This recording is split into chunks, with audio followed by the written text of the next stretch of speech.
Bab 1461, Penilaian. Beberapa jam kemudian, di suatu daerah perbatasan Tartein, Angkatan Darat.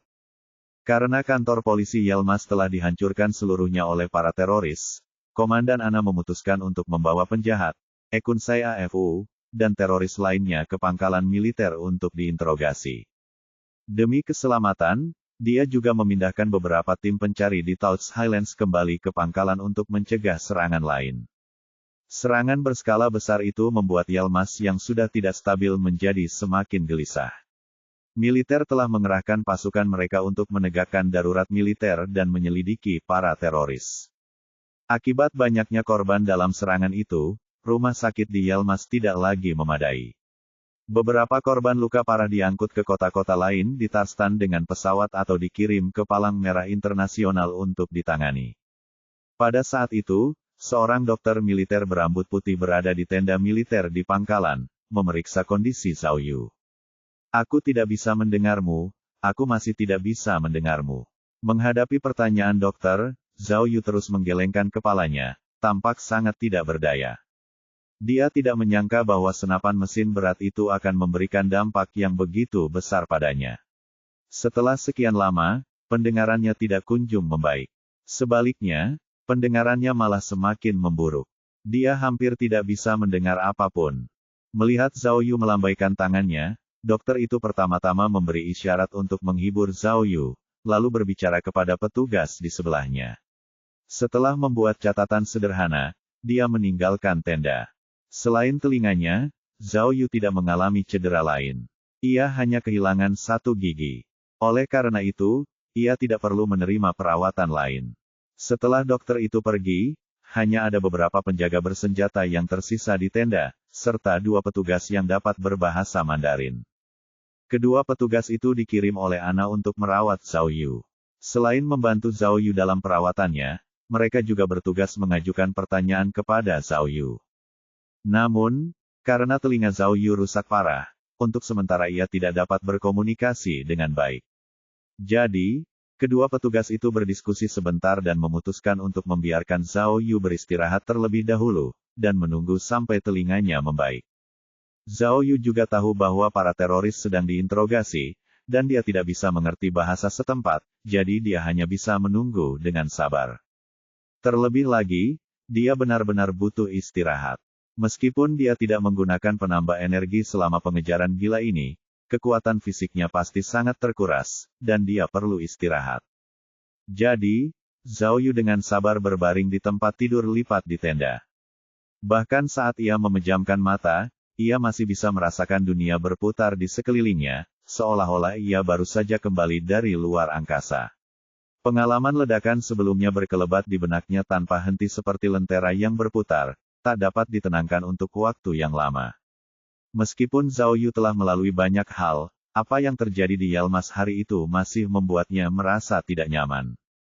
Untungnya, ia memiliki perangkat sistem untuk melindungi dirinya sendiri. Kalau tidak, ia mungkin tidak akan mampu bertahan hidup hari ini, apalagi mengejar para teroris. Cek-cek, setiap kali memikirkan hal ini, hati Zhao Yu dipenuhi dengan kontradiksi. Dia tidak tahu apakah karena sistem itulah dia mengalami petualangan berbahaya seperti itu. Atau apakah karena dia memang ditakdirkan mengalami petualangan berbahaya seperti itu, jadi dia memiliki sistem petualangan. Begitu dia memikirkan sistem itu, dia teringat pada heksagram Gen Li Kun yang bermutasi yang pernah dia buka sebelumnya. Jika dia melihatnya sekarang, heksagram ini bahkan dapat dibandingkan dengan heksagram Kun-Kun yang besar. Ada ledakan, mobil terbang, dan senapan mesin berat. Ini mirip dengan apa yang dia alami di Pulau Jejak yang menakjubkan. Namun, ketika dia mengingat heksagram itu, Zhao Yu tiba-tiba merasa lega. Heksagram Kun melambangkan peristiwa besar, heksagram Gen melambangkan kasus, dan heksagram Li melambangkan teman-teman. Heksagram ini merujuk pada Lu Keixuan, Ana, atau anggota eksplorasi yang hilang. Oleh karena itu, Zhao Yu hampir yakin bahwa, dengan penangkapan Ekunsai, kasus tim eksplorasi akan segera selesai. Organisasi spanduk ini kemungkinan besar menjadi penyebab di balik hilangnya tim eksplorasi. Oh, Benar juga. Saat memikirkan heksagram, Zhao Yu tiba-tiba teringat perangkat sistemnya. Dia samar-samar ingat bahwa dia telah mendapatkan beberapa perangkat yang berhubungan dengan suara. Jika dia memiliki alat seperti alat bantu dengar yang tidak terlihat, apakah alat itu dapat meringankan kehilangan pendengarannya untuk sementara? Hah! Tepat saat Zhao Yu membuka sistem, dia tiba-tiba melihat sistem berkedip. Petualangan sampingan telah berakhir. Hah! Baru pada saat itulah dia ingat bahwa dia telah mengutak-atik telinganya selama ini dan tidak menyadari bahwa petualangan sampingannya telah berakhir. Wah, Zhao Yu segera membuka area heksagram sistem dan terkejut dengan hasilnya. Heksagram menunjukkan 690%, yang merupakan tingkat penyelesaian yang cukup tinggi. Kejutan itu datang terlalu tiba-tiba. Zhao Yu segera memeriksa pemberitahuan penyelesaian. Selain tingkat penyelesaian yang tinggi, ia juga menerima 30 perangkat dengan berbagai level, serta lebih dari 4.000 poin. 4.000 poin. Bukankah ini berarti? Zhao Yu dengan cepat melihat kolom poin di sudut kanan atas dan melihat bahwa total poinnya adalah 10.432 poin, yang telah melampaui batas peningkatan 10.000 poin. Bila poinnya berkedip, mengingatkannya bahwa dia dapat meningkatkan sistem lagi. Itu hebat. Zhao Yu telah menunggu momen ini sejak lama. Ia berpikir bahwa ia telah menghabiskan terlalu banyak poin dalam petualangan sampingan ini, dan ia akan kehilangan kesempatan untuk naik level lagi. Sekarang setelah dia melihat bahwa dia telah mengumpulkan cukup poin, dia tentu saja sangat gembira. Dia buru-buru meletakkan perangkatnya untuk memeriksa dan menjadi orang pertama yang mengklik tombol upgrade untuk mengupgrade sistem. Yang tidak terduga adalah bahwa peningkatan sebelumnya biasanya tidak memakan waktu lama. Peningkatan dapat diselesaikan dalam beberapa detik. Namun kali ini, peningkatannya memakan waktu lebih lama dari sebelumnya. Zhao Yu menunggu lebih dari 10 menit sebelum sistem mengumumkan bahwa peningkatannya berhasil. Saat antarmuka sistem dihidupkan ulang, Zhao Yu terkejut saat mengetahui bahwa seluruh antarmuka sistem telah diperbarui. Tidak hanya lebih indah, tetapi teks dan dekorasi di layar juga lebih 3 dimensi. Yang membuat matanya makin berbinar adalah bahwa mode petualangan ajaib yang telah lama menghilang benar-benar muncul kembali. Antarmuka utamanya masih sama seperti sebelumnya. Area terbesar di tengah adalah tempat heksagram dibuka dan heksagram ditampilkan. Sudut kanan atas menunjukkan titik, sudut kanan bawah menunjukkan properti, dan sudut kiri bawah menunjukkan sejarah. Mode penjara bawah tanah di sudut kanan atas sebenarnya telah dinyalakan ulang. Zhao Yu tidak sabar untuk membukanya. Ia terkejut melihat petualangan sampingan itu telah berubah. Total ada 10 tombol, yang ditulis dengan angka Arab 1 hingga 10. Zhao Yu menekan tombol dengan angka 1, dan sebuah perintah teks segera muncul di tombol tersebut. Apakah saya perlu menghabiskan 1000 poin petualangan untuk membuka petualangan level 1? Hah, petualangan level 1. Apa artinya itu? Zhao Yu tidak begitu mengerti. Sejak kapan ada berbagai tingkatan petualangan sampingan? Dia mencoba mengklik tombol lainnya dan menemukan bahwa level 2 membutuhkan 2000 poin, level 3 membutuhkan 3000 poin, dan seterusnya. Diperlukan 10.000 poin untuk mencapai level 10. Oh, Zhao Yu akhirnya menyadari bahwa jika ia ingin memainkan misi sampingan, ia harus menghabiskan sejumlah poin. Semakin tinggi level petualangan sampingan, semakin banyak poin yang dibutuhkan. Ini menarik. Bab 1462, Bab 1461 kejutan tak berujung. Setelah melihat misi sampingan baru, Zhao Yu tidak dapat menahan rasa sedikit gembira. Ia tidak dapat menahan pikiran tentang semua pengalaman misi sampingan yang pernah ia alami sebelumnya. Meskipun petualangan sampingan itu mungkin tidak selalu berkaitan dengan alur cerita utama, tetapi tetap saja memberinya lebih banyak pilihan. Lebih jauh lagi, jika ia mengalami sistem macet lagi, atau jika ia tidak melakukan apapun, ia akan memiliki sumber hiburan lain. Ia dapat mencoba membuka ruang bawah tanah contoh. Total ada 10 level dalam misi sampingan. Zhao Yu dapat menebak bahwa semakin tinggi levelnya, semakin kuat misi tersebut. Ambil contoh petualangan sampingan level 10. Jika dia menghabiskan 10.000 poin untuk membuka petualangan sampingan, dia setidaknya akan mendapatkan lebih dari 10.000 poin setelah menyelesaikan misi, bukan? Tetapi, Zhao Yu melihat 432 poinnya yang menyedihkan dan menyerah pada ide untuk membuka misi sampingan. Dia bahkan tidak memiliki cukup poin untuk membuka misi sampingan level 1. Dia melihat bilah poinnya dan melihat ada beberapa perubahan pada bilah poinnya setelah peningkatan. Bilahnya menunjukkan 432 per 100.000, yang berarti dia perlu mengumpulkan 100.000 poin untuk peningkatan berikutnya. Itu 100.000 poin. Zhao Yu terdiam. Butuh waktu setengah tahun baginya untuk mengumpulkan 10.000 poin. Dengan 100.000 poin, bukankah anak-anaknya bisa bermain kecap? Lagi pula, poin bukanlah sesuatu yang bisa dikumpulkan hanya karena dia menginginkannya. Dalam beberapa situasi berbahaya, menghabiskan beberapa ribu poin seperti bermain-main. Bagaimana bisa semudah itu mengumpulkannya? Tapi, Zhao Yu teringat situasi hari ini. Persentase penyelesaian lebih dari 600% telah ditukar dengan lebih dari 4.000 poin, yang tampaknya cukup banyak. Dia bertanya-tanya apakah akan ada perubahan pada cara dia memperoleh poin setelah dia kembali dari misi sampingan. Apakah akan lebih mudah? Kemudian, Zhao Yu memeriksa kembali bilah poinnya. Kali ini, ia menemukan dua hal baru. Pertama, ia melihat lingkaran merah di bagian depan kolom poin, dan angka Arab, 5, tertulis di lingkaran merah tersebut. Ia belum pernah melihat kata-kata ini sebelumnya. Setelah memikirkannya sejenak, Zhao Yu merasa bahwa angka 5 ini kemungkinan besar mewakili versi sistem saat ini. Ia mengingat secara kasar bahwa termasuk hari ini, sistem telah ditingkatkan 4 kali. Jika versi aslinya adalah level 1, maka setelah pembaruan ini, akan menjadi level 5. Dia benar-benar tidak tahu sejauh mana sistem akan terus berkembang di masa depan. Di masa depan, apakah akan ada fungsi yang lebih canggih? Penemuan kedua pada bilah poin adalah ketika Zhao Yu mengkliknya, antarmuka level 2 muncul. Ini adalah sesuatu yang belum pernah terjadi sebelumnya. Ketika Zhao Yu melihat antarmuka baru, dia bersemangat lagi. Tanpa diduga, pada tampilan penilaian bilah poin, terdapat pula 10 tombol. Namun, angka pada tombol tersebut tidak hanya berupa angka Arab. Angka-angka tersebut adalah 100%, 200%, 300%, dan seterusnya, hingga 1000%. Zhao Yu membuka yang pertama, dan sebuah perintah segera muncul di antarmuka. Fungsi ini akan diaktifkan dalam waktu 10 menit setelah membuka heksagram. Terdeteksi bahwa Anda belum membuka heksagram. Oh, Anda tidak dapat menggunakannya tanpa heksagram. Tiba-tiba, rasa ingin tahu Zhao Yu muncul. Bukankah itu hanya membuka heksagram? Kalau begitu aku akan membukanya. Zhao Yu segera kembali ke antarmuka utama dan membuka heksagram tanpa ragu-ragu. Kali ini, ia membuka heksagram, Zen Kan.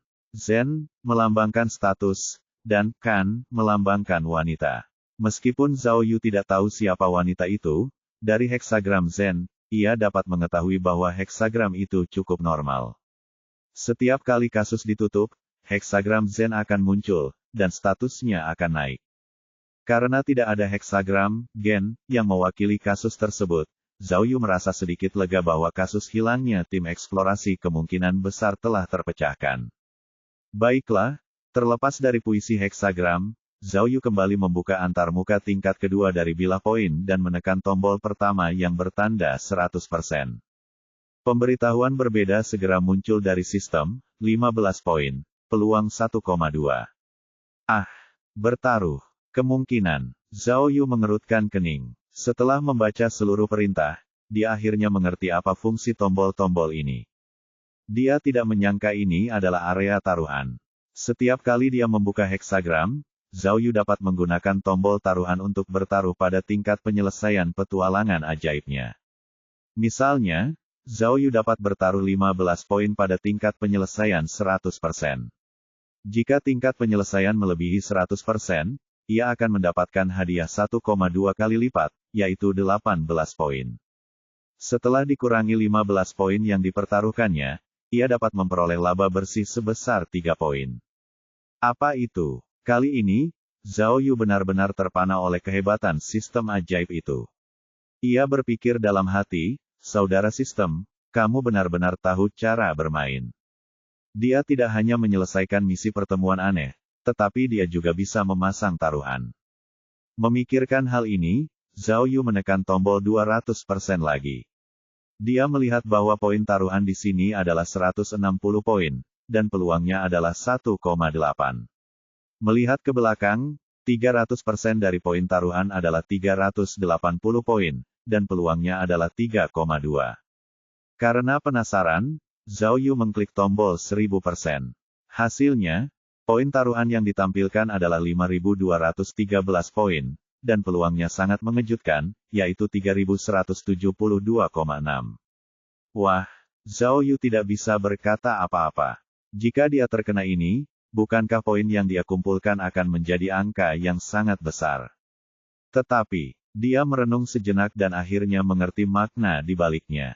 Jika dia mendapatkan heksagram, alam semesta, dia mungkin memiliki kesempatan untuk mencoba mendapatkan tingkat penyelesaian 1000%. Namun, sekarang, hanya dengan heksagram, Zenkan, yang kecil, itu pasti hanya khayalan belaka. Dari sini, dapat dilihat bahwa taruhan dan peluang untuk setiap tingkat penyelesaian didasarkan pada heksagram yang dibuka pada hari itu. Teks heksagram yang berbeda akan memiliki taruhan dan peluang yang berbeda. Menarik, saya suka. Zhao Yu suka mengambil risiko. Setelah memikirkannya sebentar, dia merasa tidak akan menjadi masalah baginya untuk mendapatkan tingkat penyelesaian lebih dari 200% untuk heksagram, Zenkan. Oleh karena itu, ia segera menghabiskan 160 poin dan memasang taruhan 200%. Jika tingkat penyelesaian benar-benar dapat melampaui 200% setelah petualangan ini berakhir, ia akan memperoleh laba sebesar 288 poin. Setelah dikurangi biaya, ia akan memperoleh laba bersih sebesar 180 poin. Akan tetapi, jika tidak melebihi 200%, maka 160 poinnya akan sia-sia. Setelah memasang taruhannya, Zhao Yu memeriksa fungsi baru sistem tersebut. Dia kemudian membuka area catatan sejarah dan menemukan bahwa catatan sejarah masih dalam keadaan nol, jadi dia tidak bisa melihat apapun untuk sementara waktu. Jadi, ia memfokuskan pikirannya dan menaruh seluruh perhatiannya pada benda paling penting, yakni bilah perangkat. Akhirnya, saat ia membukanya, memang terjadi perubahan besar pada antarmuka level 2 bilah perangkatnya. Dulu, hanya ada berbagai perangkat di bilah perangkat, tetapi sekarang ada 3 tombol fungsi pada antarmuka level 2. Urutannya adalah taruhan item, dan umum. Ini adalah pertama kalinya Zhao Yu melihat opsi yang umum digunakan ini. Dia segera membukanya untuk melihatnya dan dengan cepat memahami fungsi opsi ini melalui perintah sistem. Ternyata Zhao Yu hanya perlu menghabiskan 1 poin untuk memindahkan perangkat dari bilah perangkat ke bilah perangkat yang umum digunakan. Di masa mendatang, setiap kali terjadi keadaan darurat, Zhao Yu tidak perlu lagi memeriksa bilah perangkat satu persatu. Ia hanya perlu memikirkannya, dan perangkat itu akan muncul secara otomatis. Namun, prasyaratnya adalah ia harus memindahkan perangkat ke bilah perangkat umum miliknya. Zhao Yu merasa bahwa sistem tersebut menjadi semakin manusiawi. Karena semakin banyaknya variasi item, memang sangat merepotkan untuk mencari item yang diinginkan dari item bar. Dengan fungsi ini, ia akan dapat langsung melemparkan item di masa mendatang, yang akan cepat dan nyaman. Baiklah, jika dia memiliki cukup poin di masa mendatang, dia pasti akan mendapatkan beberapa alat peraga yang umum digunakan untuk menyelamatkan dirinya dari masalah. Begitu saja, setelah keluar dari bilah perangkat umum, Zhao Yu memfokuskan pandangannya pada fungsi yang disebut taruhan. Sebenarnya, setelah melihat namanya, dia hampir bisa menebak apa artinya. Namun, ketika dia membuka area serbaguna itu, dia terkejut dengan apa yang muncul di dalamnya. Bab 1463, apakah ada promosi? Zhao Yu teringat bahwa, setelah ditingkatkan, sistem tersebut memiliki fungsi yang mirip dengan taruhan. Pilihan taruhan yang dimaksud serupa dengan taruhan poin sebelumnya, tetapi taruhannya telah diubah menjadi item. Setiap kali membuka heksagram, Zhao Yu dapat menggunakan poinnya untuk bertaruh pada perangkat yang disukainya. Jika tingkat penyelesaian petualangan sampingan dapat memenuhi persyaratan yang sesuai, ia akan mendapatkan perangkat yang sesuai. Akan tetapi, Zhao Yu belum pernah menggunakan fungsi ini sebelumnya, karena fungsi tersebut kurang bernilai baginya saat itu. Dia tidak perlu bertaruh pada peralatan biasa, dan dia tidak mampu bertaruh pada peralatan yang bagus. Ambil contoh pesawat tak kasat mata. Dia harus menghabiskan lebih dari 2000 poin untuk bertaruh pada satu pesawat, dan dia harus memastikan bahwa tingkat penyelesaiannya di atas 300%. Harga dan tingkat penyelesaiannya sulit dicapai oleh Zhao Yu saat itu. Oleh karena itu, Zhao Yu belum pernah menggunakannya sebelumnya. Kemudian, karena beberapa alasan yang tidak diketahui, seiring dengan peningkatan sistem tertentu, fungsi ini menghilang untuk sesaat. Zhao Yu berpikir bahwa sistem mungkin menyadari bahwa fungsi ini agak mencolok, jadi ia menghapusnya. Akan tetapi, ia tidak menyangka bahwa sistem akan menambahkan fungsi seperti itu lagi setelah pemutahiran ini. Karena penasaran, Zhao Yu menyalakan fungsi tersebut, dan level berikutnya segera muncul di antarmuka. Tanpa diduga, rak yang ditandai dengan nama banyak item muncul di antarmuka.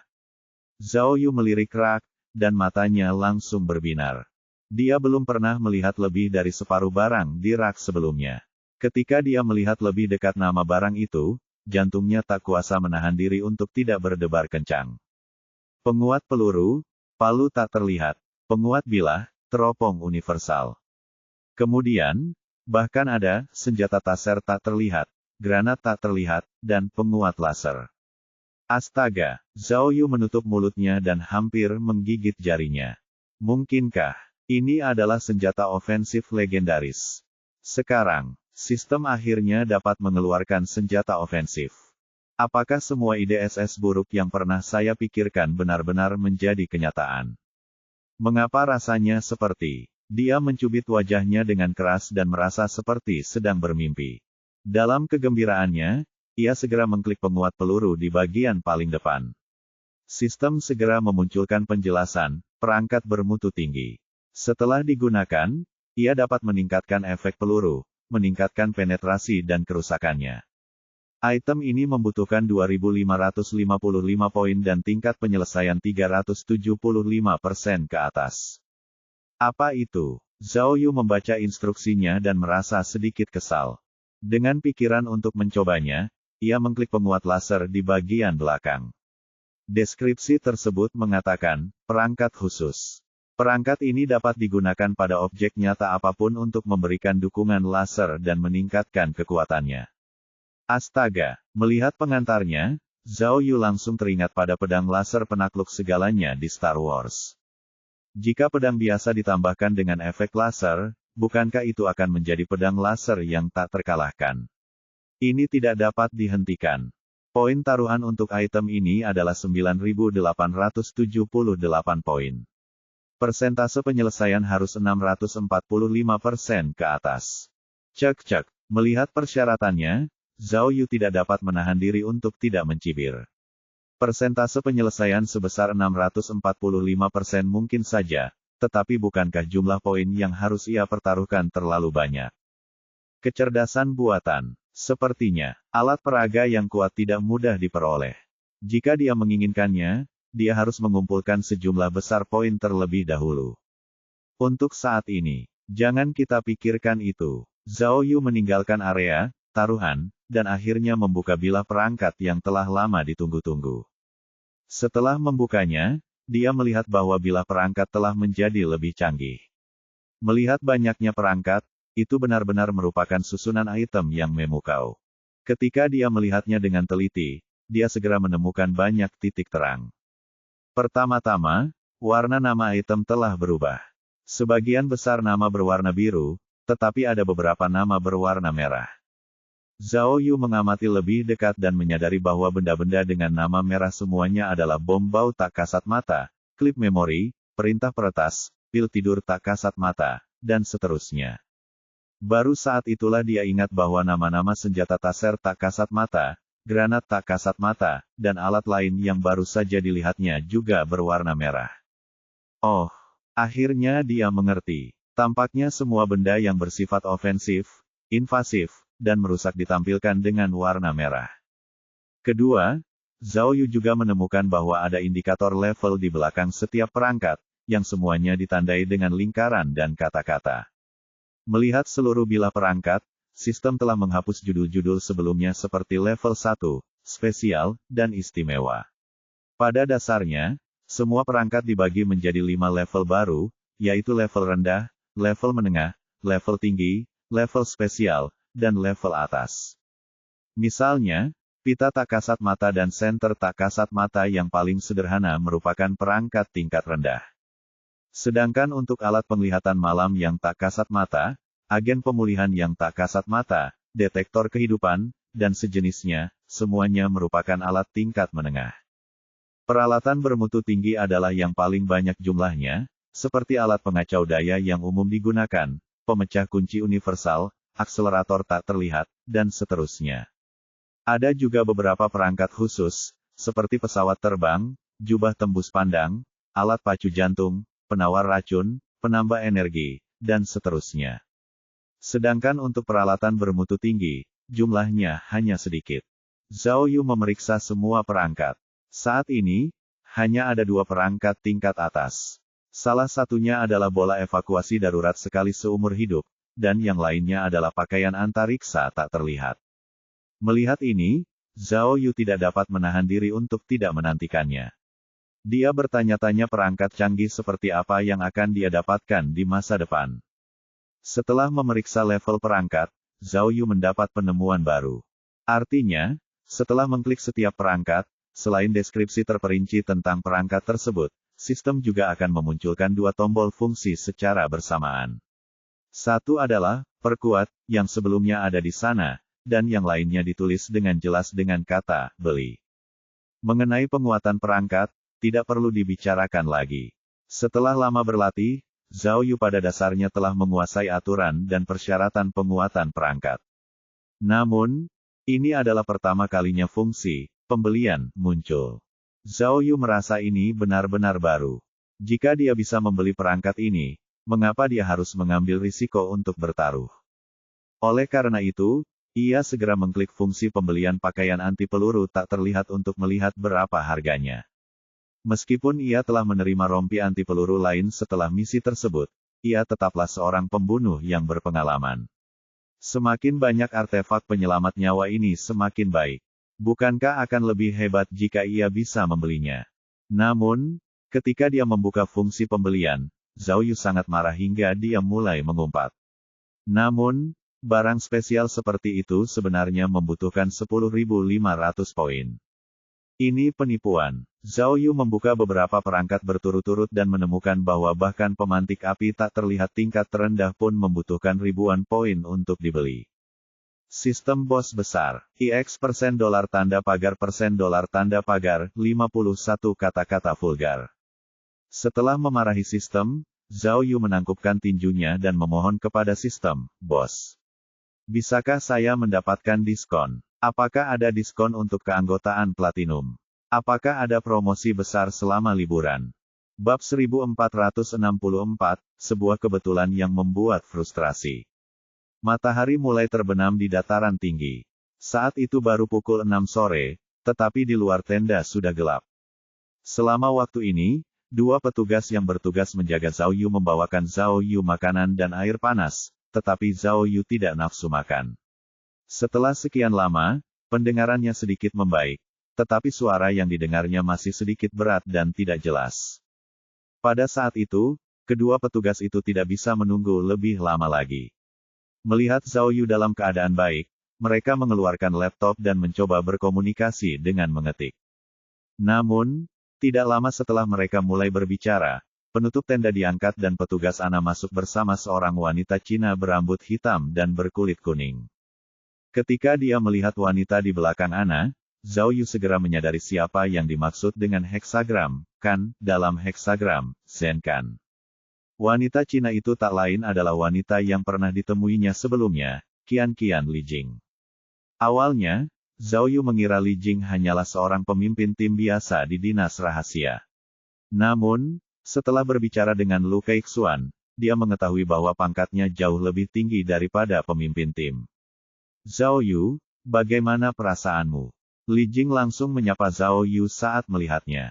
Namun, meskipun suaranya tidak lembut, Zhao Yu tidak dapat mendengarnya dengan jelas. Melihat kedatangan Li Jing, Zhao Yu merasa sedikit khawatir. Dia bertanya, "Kapten Li, bagaimana kabar kepala lu?" Ketika mendengar Zhao Yu menyebut-nyebut Lu Keixuan, Li Jing segera membuat gerakan menghibur dan mengatakan sesuatu. Zhao Yu merasa canggung, jadi dia menggunakan alat pembaca bibir untuk memahami apa yang dimaksudnya. Ternyata meskipun Lu Keixuan terluka parah, nyawanya tidak terancam. Saat ini ia tengah menjalani perawatan di organisasi Palang Merah setempat. Oh, mengetahui bahwa Lu Keixuan masih hidup, Zhao Yu akhirnya merasa lega. Saya sangat menyesal, saya belum sempat mengucapkan terima kasih. Petugas Ana menatap Zhao Yu dengan penuh rasa bersalah dan berkata, jika bukan karena bantuan detektif Tiongkok hari ini, saya khawatir saya sudah melihat Tuhan sekarang. Pada akhirnya, kesalahan Departemen Intelijen kamilah yang menyebabkan serangan ini. Saya sangat malu. Itu terjadi begitu tiba-tiba, jangan salahkan dirimu sendiri, kata Zhao Yu sambil melambaikan tangannya. Untungnya, Ana menatap Li Jing, lalu menatap Zhao Yu. Zhao Yu berhasil menangkap Saif sendirian. Jika dia melarikan diri kembali ke Fakreya, aku tidak tahu bagaimana pemerintah akan menjelaskan hal ini kepada masyarakat dan keluarga korban. Kenapa? Apakah telingamu lebih baik? Li Jing jeli dan langsung bertanya. Hampir saja, Zhao Yu menunjuk telinganya dan membuat ekspresi tak berdaya. Sejak kita berpisah di Fengping, kau masih begitu berani dan putus asa, memperlakukan kematian seperti bukan apa-apa. Li Jing tersenyum dan berkata, kudengar sejak saat itu, kau telah terlibat dalam banyak kasus besar. Sekarang, kita dapat dianggap sebagai setengah rekan kerja. Li Jing mengulurkan tangannya secara alami dan menjabat tangan Zhao Yu. Oh, benar sekali. Lengan Kapten Xiao Hang, seharusnya sudah baik-baik saja sekarang, kan? Zhao Yu bertanya pada Li Jing, tiba-tiba teringat sesuatu. Zhao Yu tahu bahwa Li Jing dan Xiao Hang adalah sepasang kekasih, jadi tak ada salahnya dia menyapa. Namun, ketika mendengar nama Xiao Hang, wajah Li Jing berubah serius dan dia berkata dengan tidak senang, aku tidak tahu apapun tentang situasinya. Sebaiknya kau tanyakan sendiri padanya. Zhao Yu terdiam, dan suasananya agak canggung. Ini benar-benar keajaiban. Dia berani dan putus asa, dan dia siap mati. Ana tampaknya tidak merasa malu, tetapi tetap memuji Zhao Yu dengan kagum. Saya telah menginterogasi para teroris itu. Kamu benar-benar seperti Superman, kamu bahkan berani melompat dari kereta. Kupikir gerakan yang sulit seperti itu hanya bisa dilihat di film-film Hollywood. Hehehe, sama-sama, Zhao Yu menangkupkan tinjunya dan berkata dengan nada serius, lanjutkan. Ketidaktahuan Zhao Yu membuat Ana merasa bingung. Dia tertegun cukup lama, tetapi dia masih memiliki senyum jahat di wajahnya. Baiklah, Li Jing akhirnya sampai pada intinya. Menurutku, kita harus bicara tentang bisnis yang serius. Ya, benar. Zhao Yu kemudian teringat bahwa ada sesuatu yang penting untuk ditanyakan, jadi dia mendesaknya, cepat dan katakan padaku, bagaimana interogasinya? Apakah ada berita dari tim eksplorasi? Ketika Zhao Yu menanyakan hal ini, dia segera menyadari bahwa wajah Li Jing dan Ana berubah serius. Mustahil, Zhao Yu punya firasat buruk dan berdoa dalam hatinya agar dia tidak mendengar berita terburuk. Detektif Zhao, kata Ana sambil mengerutkan kening, kami pada dasarnya telah menyelidiki serangan teroris dan kasus Saif. Kami menginterogasi semua tersangka yang masih hidup, dan pernyataan mereka sama persis. Pernyataan mereka seharusnya benar dan efektif. Kalau begitu jangan membuat kami penasaran. Zhao Yu cemas. Cepat dan beritahu aku hasilnya. Baiklah. Ana mendesah dan berkata dengan ekspresi malu, kali ini, Saif mengambil risiko datang ke Yelmas hanya untuk satu tujuan, yaitu untuk menegosiasikan kesepakatan senjata dengan perusahaan senjata api Eropa. Seorang pedagang senjata. Zhao Yu mengerutkan kening. Mengapa ada pedagang senjata? Dengarkan aku, Ana melanjutkan, pemilihan umum Tartein kita akan segera berlangsung, dan ada arus bawah di Faklia. Semua faksi ingin memanfaatkan kesempatan ini untuk memperluas kekuatan mereka. Saif yang baru saja berkuasa berharap dapat memperkuat kekuatan organisasi Panji dan menduduki tempat di Faklia.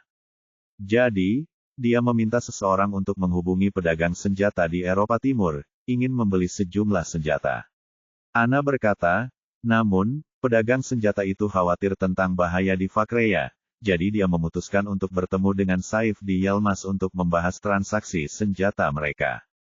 Sayangnya, Ana merentangkan tangannya dan berkata tanpa daya, karena hilangnya tim eksplorasi secara misterius, Yelmas dalam keadaan siaga penuh. Penjaga perbatasan kami menangkap Saif sebagai tersangka, yang benar-benar mengacaukan rencana mereka. Ah, sebenarnya, seperti ini, Zhao Yu terkejut. Jadi, untuk menghindari masalah lebih lanjut, para teroris dengan cepat merencanakan serangan ini untuk menyelamatkan Sayafu. Benar, Ana mengangguk. Itulah sebabnya semua acara yang direncanakan oleh organisasi Panji tidak ada hubungannya dengan tim eksplorasi Tiongkok.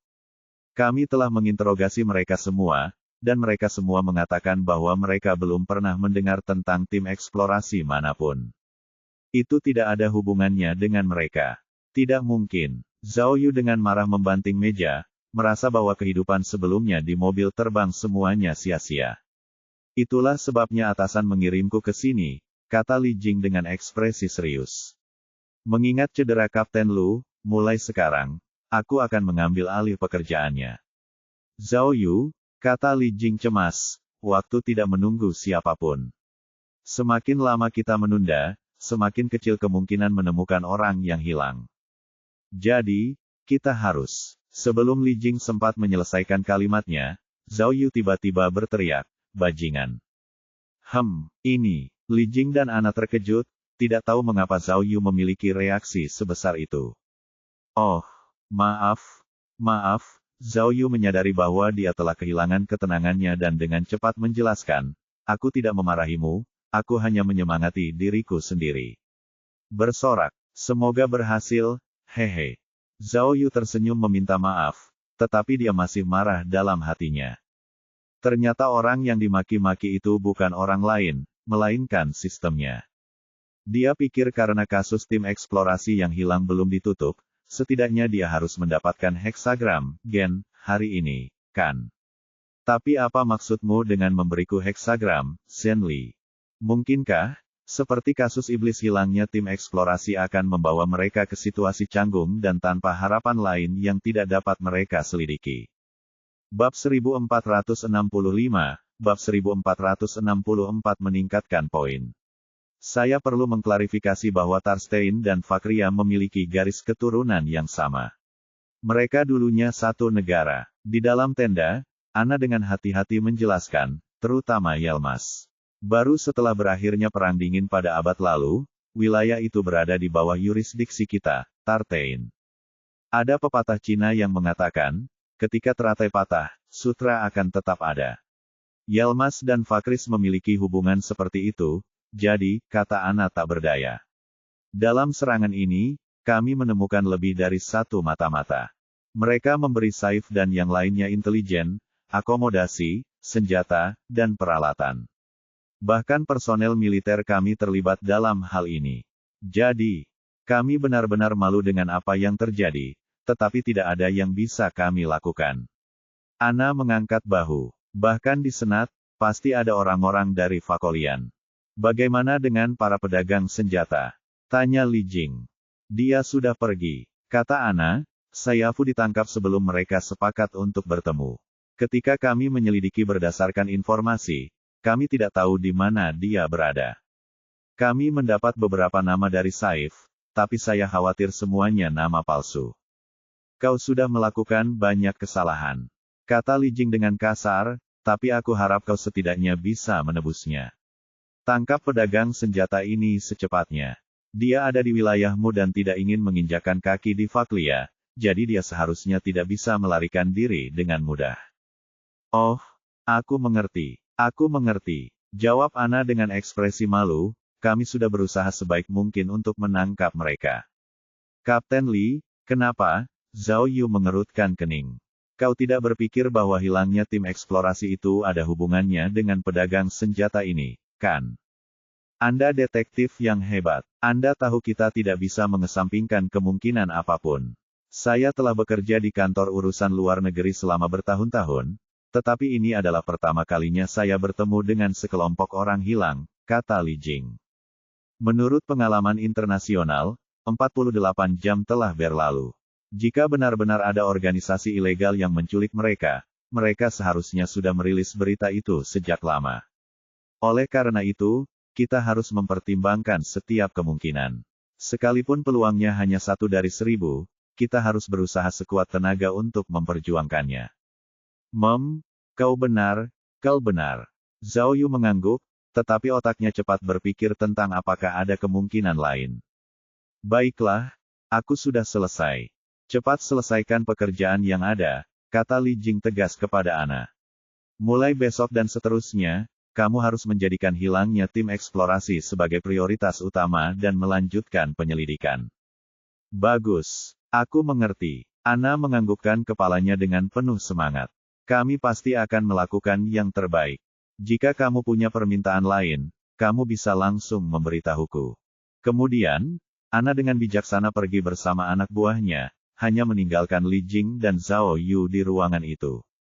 Ini, Li Jing menyerahkan ponsel kepada Zhao Yu. Aku sudah mengembalikannya untukmu. Zhao Yu melihatnya dan ternyata itu adalah ponselnya yang hilang. Ponsel itu memiliki fungsi GPS, jadi tidak mengherankan jika ponsel itu diambil. Namun, dia tidak menyangka bahwa bukan Ana dan yang lainnya yang mengembalikan ponsel itu. Bukannya aku tidak percaya dengan sikap mereka, tapi aku tidak percaya dengan kemampuan mereka. Ekspresi Li Jing masih serius saat dia memberitahu Zhao Yu, sama seperti apa yang terjadi hari ini. Orang-orang di sini sering melihat orang kehilangan nyawa, jadi mereka tidak terlalu peduli dengan nyawa manusia. Zhao Yu, kata Li Jing. Saya telah mengumpulkan informasi dalam bahasa Tasibian beberapa hari terakhir ini. Menurut berita terbaru dan pemahaman saya tentang Tarstein, pertikaian antar faksi mereka tidak akan pernah menyentuh orang Cina. Kamu. Karena Zhao Yu menggunakan alat pembaca bibir, dia harus terus-menerus menatap mulut Li Jing untuk memahami apa yang dikatakannya. Hal ini membuat perilakunya tampak sedikit aneh. Melihat kebingungan Li Jing, dia hanya bisa menunjuk telinganya, yang berarti telinganya tidak berfungsi dengan baik. Aku mengerti. Li Jing mengangguk. Aku akan mencoba berbicara lebih keras. Bicaralah pelan-pelan, pelan saja. Zhao Yu mengoreksinya. Baiklah, lanjut Li Jing. Semua orang tahu hubungan antara Tarstan dan negara kita. Karena itu, tidak ada satupun faksi yang ingin menyinggung kita. Meskipun seleksi semakin dekat, saya yakin tidak ada satupun dari mereka yang berani melewati batas. Jadi, Li Jing mengeluarkan ponselnya dan berkata kepada Zhao Yu, beberapa hari ini, fokus kami tertuju pada organisasi teroris utama di Tarstan. Namun, berdasarkan informasi yang kami miliki sejauh ini, tidak ada tanda-tanda pergerakan apapun. Sepertinya, itu tidak ada hubungannya dengan mereka. Oh, begitu. Zhao Yu tidak bisa menahan diri untuk tidak cemberut. Sepertinya Kapten Lu Keixuan bukanlah teman yang layak untuk dipercaya. Bayangkan aku mempertaruhkan nyawaku untuk menyelamatkannya di pasar. Kalau saja kau memberitahuku informasi ini lebih awal, aku tidak akan mengambil jalan memutar seperti ini. Kamu tidak bisa menyalahkannya untuk ini. Saat kalian bertemu, informasi kami tidak lengkap, kata Li Jing. Bahkan sekarang, kami tidak bisa 100% yakin bahwa ini tidak ada hubungannya dengan pertikaian faksi dan organisasi teroris. Baiklah, kalau begitu, kata Zhao Yu. Sepertinya kita harus mengubah cara berpikir kita. Ya, Li Jing mengangguk. Saya sudah mengirim semua agen khusus untuk mencari informasi. Anda tidak perlu khawatir tentang intelijen. Saya akan mengirimkan semua informasi yang kami miliki sejauh ini, serta informasi terperinci dari 12 orang tersebut. Anda hanya perlu menggunakan keterampilan detektif Anda untuk menemukan titik dan petunjuk yang mencurigakan. Zhao Yu, kata Li Jing terus terang, aku percaya pada kemampuanmu. Apa yang kamu butuhkan, berapa banyak asisten yang kamu butuhkan, beritahu aku saja, aku akan mengaturnya untukmu. Namun, jika kamu menemukan sesuatu, kamu harus ingat untuk segera memberi tahuku. Jangan bertindak sendiri. Li Jing berkata, aku tahu kamu ahli dalam sastra dan seni bela diri, tetapi ini adalah masalah sepele. Ada banyak hal yang perlu kamu waspadai. Ini juga, demi keselamatanmu sendiri. Baiklah, Zhao Yu dan Li Jing telah melalui suka dan duka bersama. Dia bisa mengatakan bahwa kata-kata Li Jing itu tulus. Kalau begitu, sebaiknya kau istirahat dulu. Kita akan membahas rencana penyelidikan besok pagi, kata Li Jing. Aku sudah memanggil Bian Dong. Kalau kau butuh sesuatu, katakan saja padanya. Baiklah, Zhao Yu mengangguk, kamu juga istirahatlah lebih awal. Setelah mengantar Li Jing pergi, Zhao Yu menekan telinganya dan merasa pendengarannya sudah agak pulih. Dengan kecepatan seperti ini, seharusnya dia bisa berkomunikasi dengan orang lain secara normal besok setelah tidur semalam, bukan? Tepat saat Zhao Yu menekan telinganya, dia tiba-tiba menemukan sesuatu yang baru. Dia menemukan bahwa titik-titik yang ditampilkan pada antarmuka sistemnya telah berubah. Setelah memasang taruhan sebesar 160 poin, ia masih memiliki 272 poin tersisa di kolom poinnya. Namun, kini poinnya telah menjadi lebih dari 400 poin. Melihat situasi ini, Zhao Yu tidak bisa menahan rasa terkejutnya. Tampaknya cara untuk mendapatkan poin memang telah berubah, dan telah kembali ke cara semula. Setiap hari, selama ia bersentuhan dengan sesuatu yang berhubungan dengan keajaiban, poinnya akan bertambah, terlepas apakah ia mempunyai heksagram atau tidak. Ini tidak buruk. Jika hal-hal terus berkembang seperti ini, dia pasti akan mendapatkan lebih banyak poin jika dia menghadapi ramalan besar lainnya di masa depan. Tepat saat Zhao Yu sedang memikirkan hal ini, antarmuka sistem menyala. Petualangan heksagram, Zenkan-nya hari ini telah berakhir. Mustahil. Begitu cepat, Zhao Yu tidak dapat menahan diri untuk tidak tercengang dan khawatir, karena berdasarkan pengalaman masa lalunya, semakin awal petualangannya berakhir, semakin rendah tingkat penyelesaiannya. Namun kali ini, dia bertaruh. Dia tidak tahu apakah dia bisa menang. Bab 1466, Bab 1465 Arahan Kepanduan. 201%. Melihat tingkat penyelesaian yang mendebarkan, Zhao Yu bahkan berpikir bahwa sistem tersebut sengaja bersikap lunak padanya. Berdasarkan persyaratan, ia harus mencapai tingkat penyelesaian lebih dari 200% untuk memenangkan taruhan. 201% memang sedikit beruntung. Akan tetapi, apapun yang terjadi, dia tetap memenangkan taruhannya. Dia dengan bersemangat membuka bilah poinnya dan melihat bahwa dia memang telah menerima 288 poin sebagai imbalannya. Selain 160 poin yang dipertaruhkannya, dia telah memperoleh laba bersih sebesar 128 poin. Meskipun 128 poin bukanlah apa-apa, Zhao Yu tetap merasa sedikit senang. Bagaimanapun, ini adalah awal yang baik. Ketika ia memiliki lebih banyak poin di masa mendatang, ia seharusnya bisa mendapatkan lebih banyak lagi. Jika seseorang dapat menilai situasinya, peluang menang masih sangat tinggi. Tentu saja, selain 288 poin yang berhasil dipulihkannya, Zhao Yu juga menerima hadiah tambahan, yaitu lebih dari 400 poin, karena selesainya misi pertemuan aneh.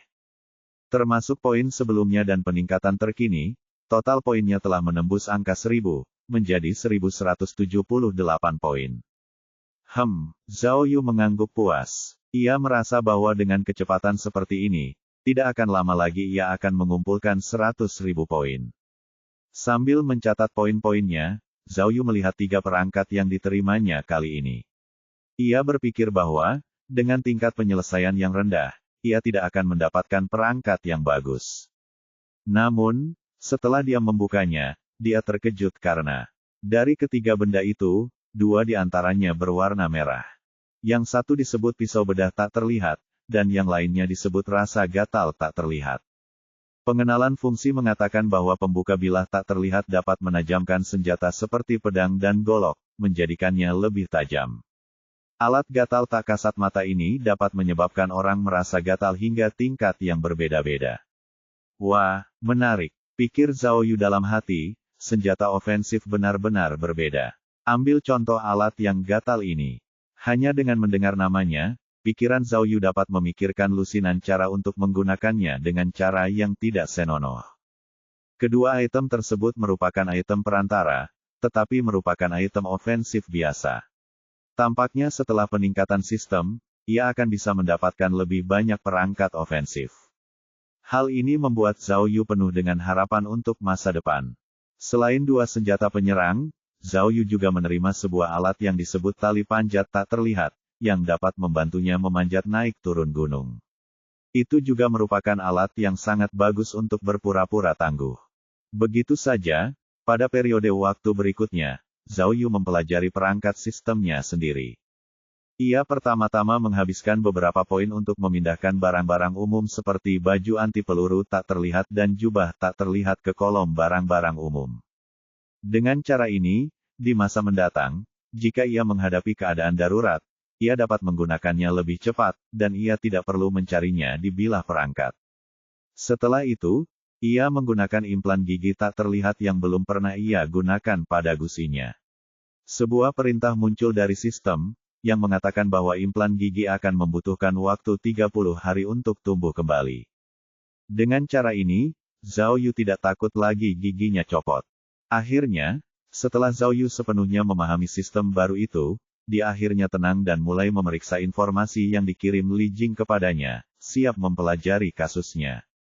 Sejujurnya, Zhao Yu tidak menyangka tim eksplorasi akan sampai pada titik ini. Ia mengira bahwa penghilangan dalam skala besar seperti itu akan penuh dengan kekurangan dan mudah ditemukan. Tetapi sekarang, tampaknya kasusnya tidak sederhana sama sekali. Hal terpenting adalah Zhao Yu masih belum bisa memahami tujuan para penjahat menculik anggota tim eksplorasi. Orang-orang itu hanyalah anggota tim eksplorasi biasa. Siapa mereka, dan mengapa mereka menculik mereka? Karena 12 orang telah hilang sekaligus, dan sangat sedikit jejak di tempat kejadian perkara, Zhao Yu dapat yakin bahwa ini pasti penculikan yang direncanakan, dan bukan tindakan tiba-tiba dari satu orang. Lalu, apa kebenarannya? Sebenarnya, ketika Zhao Yu memikirkan hal ini, dia mendapat firasat buruk. Pada akhirnya, ketika dia membuka heksagram baru di tengah malam, firasat buruknya segera terpenuhi. Heksagram baru adalah heksagram Zen Dui biasa. Situasi ini sangat mirip dengan perburuan iblis di Beiqian. Semakin kritis momennya, semakin kecil kemungkinan sistem dapat membuka heksagram, gen, yang mewakili kasus tersebut. Apakah benar-benar tidak ada cara untuk memecahkan kasus hilangnya tim eksplorasi? Atau, apakah ada penyimpangan besar dalam arah penyelidikannya? Apakah saya melewatkan petunjuk penting? Cek, tidak diragukan lagi. Heksagram mengerikan itu membuat Zhao Yu merasa sedikit sedih. Namun, Zhao Yu adalah seorang veteran dalam 5 kasus besar yang masih tertunda, jadi kesulitan semacam ini membangkitkan semangat kompetitifnya. Jadi, Zhao Yu segera menyalakan ponselnya dan melihat informasi yang diberikan Li Jing kepadanya dari awal hingga akhir.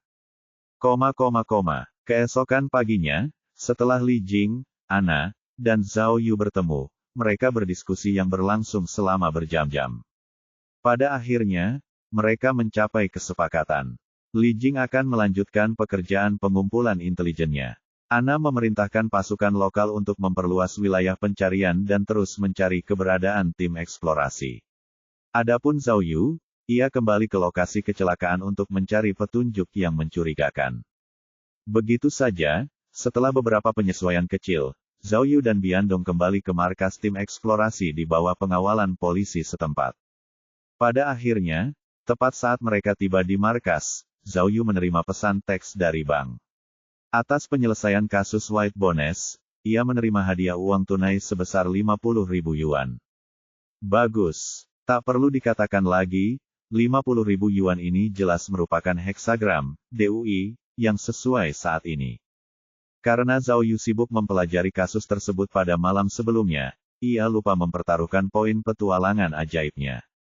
Dari kelihatannya, tingkat penyelesaian hari ini jelas tidak akan terlalu ideal, jadi tidak memasang taruhan belum tentu merupakan hal yang buruk. Setelah kembali ke pangkalan, Zhao Yu mulai mengatur ide penyelidikannya. Sejauh menyangkut situasi saat ini, dia hanya dapat menyelidiki dari arah berikut. 1. Catatan kerja tim eksplorasi. Coba cari tahu apakah ada yang bisa ditemukan dari catatan kerja itu. Sehari sebelum kemarin, karena Ana pergi terburu-buru, catatan itu masih ada di pangkalan dan dia sendiri belum memeriksanya. 2. Selain buku harian, Zhao Yu juga berencana untuk memahami pekerjaan dan kehidupan pribadi anggota tim eksplorasi melalui personel terkait untuk melihat apakah ada yang salah dengannya. 3. Periksa kembali TKP dari segala arah. Karena keterbatasan pengetahuan forensik Tartein, penyelidikannya terhadap TKP sangat kasar, dan kemungkinan besar ada beberapa detail yang terlewatkan. 4. Kendaraan yang digunakan tersangka. Karena sistem pengawasan setempat tidak terlalu kuat, polisi setempat masih belum menemukan kendaraan yang mencurigakan. Zhao Yu memutuskan untuk memeriksa sendiri rekaman video tersebut untuk melihat apakah ada temuan baru. Begitu saja, Zhao Yu meluncurkan putaran penyelidikan baru di keempat arah ini. Namun, dia tidak tahu apakah itu kehendak Tuhan atau kenakalan sistem, tetapi 7 hari berlalu berturut-turut. Meskipun Zhao Yu mendapat heksagram setiap hari, dia telah mengumpulkan cukup banyak poin petualangan setiap hari. Namun, dalam 7 hari ini, tidak ada kemajuan dalam kasus tersebut.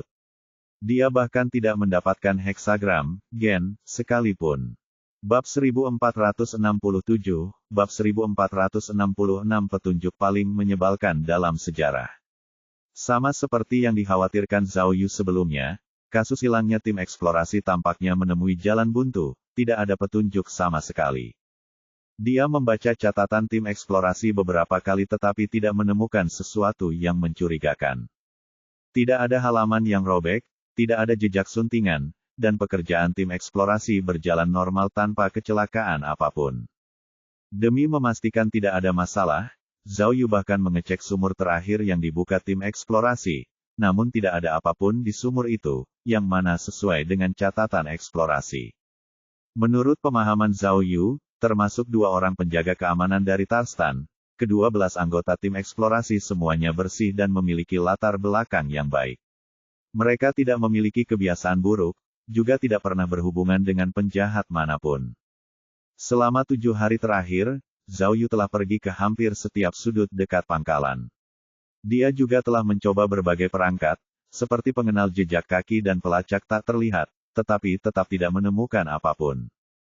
Mengenai mobil yang mencurigakan itu, Zhao Yu, Biandong, dan yang lainnya menonton semua video pengawasan yang dapat mereka temukan hari itu, tetapi mereka tetap tidak menemukan sesuatu yang mencurigakan. Aneh sekali, pada saat itu, Zhao Yu sedang duduk di dalam truk pickup dekat pangkalan. Ia menatap matahari terbenam di padang gurun di kejauhan, merasa tertekan. Dia sedang mempertimbangkan apakah dia harus mengajukan permohonan kepada atasan untuk memindahkan timnya guna membantu. Namun, dia tidak optimis dengan usulan ini. Selama 7 hari terakhir, dia melakukan panggilan video dengan Miao Ying, Zheng Ke, dan yang lainnya hampir setiap hari untuk membahas kasus tersebut dengan mereka. Meskipun anggota timnya tidak ada di sisinya, hal itu tidak berbeda dengan bekerja di tempat. Semua orang memberikan banyak saran kepada Zhao Yu, tetapi pada akhirnya semuanya ditolak. Cek-cek, cahaya matahari terbenam menyinari wajah Zhao Yu, tetapi dia tidak merasakan kehangatan apapun. 10 menit kemudian, kegelapan akan menutupi seluruh hutan belantara, menandakan bahwa hari berikutnya telah berlalu. Setelah sekian lama, dia benar-benar khawatir dengan keselamatan tim eksplorasi. Melalui penyelidikan, Zhao Yu dapat memahami dengan jelas situasi keluarga setiap anggota tim eksplorasi. Kerabat, istri, dan anak-anak mereka, serta seluruh keluarga mereka, sedang menunggu kepulangan mereka dengan selamat. Namun, setelah menyelidiki sekian lama, dia tidak menemukan satu pun petunjuk. Dia benar-benar malu. Sebelum dia datang, dia telah berjanji pada kepala divisi Jiao, tapi sekarang, saat tengah mendesah, Zhao Yu tiba-tiba merasakan beban berat di perutnya, dan dia ingin buang air kecil. Jadi, dia melompat dari truk pickup, berbalik keluar truk, membuka ikat pinggangnya, dan siap membunuh mereka di tempat. Tempat ini terletak di alam liar, jadi tim penjelajah tentu saja tidak perlu membangun toilet. Semua masalah pribadi diselesaikan di tempat yang acak. Hua-hua, mungkin karena kebiasaan, Zhao Yu menghadap truk pickup dan menuangkan semua air ke rodanya. Akan tetapi, saat ia meletakkannya, ia tiba-tiba melihat sebuah lubang kecil di tanah di samping ban tersebut. Lubang kecil itu tampak biasa saja, terutama saat matahari hampir terbenam. Jika seseorang tidak sengaja mengamatinya, maka ia tidak akan menyadarinya sama sekali. Pria pada dasarnya nakal, dan Zhao Yu tidak terkecuali. Ketika dia melihat lubang kecil itu, dia tanpa sadar mengarahkan senjatanya ke samping dan menuangkan semua airnya ke dalam lubang kecil itu. Namun, setelah Zhao Yu selesai dengan air, dia mengerutkan kening. Hah, itu tidak benar. Air saya banyak sekali, jadi mengapa lubang kecil ini tidak penuh? Ini, tiba-tiba, Zhao Yu menyadari sebuah masalah. Lubang kecil ini, untuk apa? Tanah di sini terbuat dari tanah padat dan kerikil. Membuat lubang kecil di tanah bukanlah tugas yang mudah. Paling tidak, diperlukan alat seperti palu dan penusuk. Lagi pula, ia memiliki banyak air, tetapi air itu tidak mengisi lubang kecil ini, artinya lubang itu sangat dalam. Lubang yang begitu dalam, tampaknya makin sulit digali, bukan? Ini adalah... Zhao Yu melihat sekeliling dengan tergesa-gesa. Pikiran pertama yang muncul di benaknya adalah seseorang pasti telah mendirikan tenda di sini sebelumnya, dan meninggalkannya di sini karena itu. Tapi, markas tim penjelajah itu berada tepat di sebelah mereka. Siapa yang akan mendirikan tenda di sini? Apakah ini perlu? Dan, Zhao Yu melangkah 2 langkah menjauh, tetapi segera muncul keraguan baru. Jika mereka mendirikan tenda, mustahil hanya membuat satu lubang kecil. Jadi, pasti ada lubang kecil lain dalam jarak beberapa meter. Namun, dia tidak melihat lubang lain saat dia dengan hati-hati memeriksa tanah di dekatnya. Hah, aneh sekali. Lubang kecil ini, untuk apa lubang itu digunakan? Menggandeng kuda? Tidak, bukankah seharusnya mereka setidaknya mencari tempat yang aman untuk mengikat kuda dan binatang? Ini adalah area yang relatif terbuka dan luas di markas tim eksplorasi. Apakah mungkin untuk mengikat hewan-hewan di sini dan membiarkan mereka minum angin barat laut? Apa saja alasan lainnya yang mungkin ada? Tepat saat Zhao Yu berpikir, matahari akhirnya terbenam, dan bumi pun menjadi gelap. Lubang kecil di bawah mobil pun segera tertutup bayangan. Namun, Zhao Yu sangat tertarik.